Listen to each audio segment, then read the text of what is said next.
Welcome back. You're watching Big Deal. So coming back to what we were discussing, Mr. Umarji, what will the importance of ARCs in the present condition now? ARCs may be in a position to participate in the entire process by preparing the resolution plan and helping the entire passing of the resolution plan by the insolvency court. And basically the major task which the ARCs can perform is consolidating the debt. This is a major problem, stumbling block in preparing a resolution plan where large number of banks are participating in the resolution process, and taking consent from each one of them becomes a major issue. So take over the exposure and then go for a resolution plan, and they can find a suitable investor who is prepared to invest in, say if there are more funds required for as a part of the resolution plan, they can identify a person who is interested in coming in and doing the investment. And there is a facility of conversion of debt into equity, so that could also be used for the purpose of preparing that plan.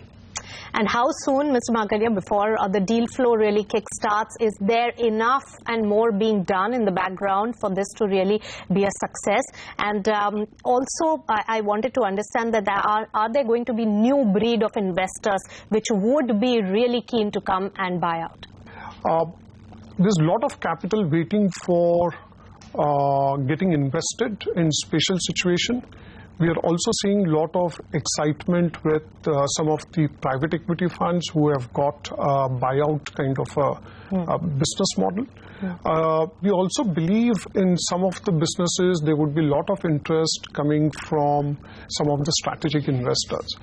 With some more clarity emerging where there are some of the critical ambiguities in the law, I think, it's just a matter of time we will see a lot of deals happening on IBC platform. How much time before we see the first few of them coming in? Very difficult to comment on that. In your view? But I believe in next,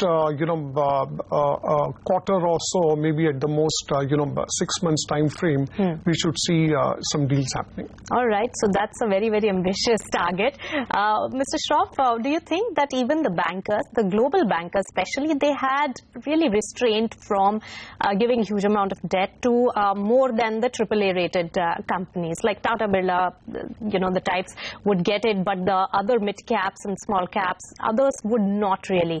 Are they now more comforted to syndicate loans for more companies if they are comforted on the bankruptcy law as well? I think they would definitely, move towards less than AAA or less than AA or whatever, based on the principle that they have now a secured method of actually realizing their security in the event that there is a default. So either the liquidation process will satisfy them in priority, or alternatively they could get into a rehab scene where the valuation of the company would automatically rise if the aspects which have brought down the company are tackled. So there is sufficient interest and this thing, and it all again will depend on one major factor. If this law goes into litigation, no investor is going to come in the short term. All right, so that needs to be seen from a lawyer's point of view, but also for somebody who's worked so closely with so many corporates in India.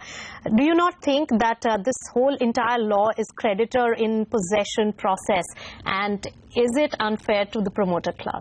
There's a beautiful statement, there are all sick companies but no sick promoters. So this address of moving away from debtor in possession to creditor in possession is also, you have to look at it in circumstances where the NPA levels are massive. And the remedy is actually the banks are sick rather than the companies being sick. In a sense, if these started to actually become NPAs, you will have a lot of red ink on the balance sheets of banks. So this has to be based on creditor in possession and creditors' rights. It might lead to a new law coming into place of a lender's liability, which is typically what happens when you have a creditor in possession theory. But those are things which will evolve You big have, time. Mr. Shroff, steered it into another debate altogether of, banks being sick, companies being sick, but promoters not being sick. All right, so that calls for another debate, I think, some other time. But gentlemen, thanks so much for giving your insightful thoughts on this very complex issue. But of course, we will see how this pans out. India Inc. would be watching out for that. And of course, the deal makers would be watching out for that. I hope I did justice to this particular topic and we got some semblance of understanding into it. Let's see how this really evolves going forward. Thanks so much for tuning in.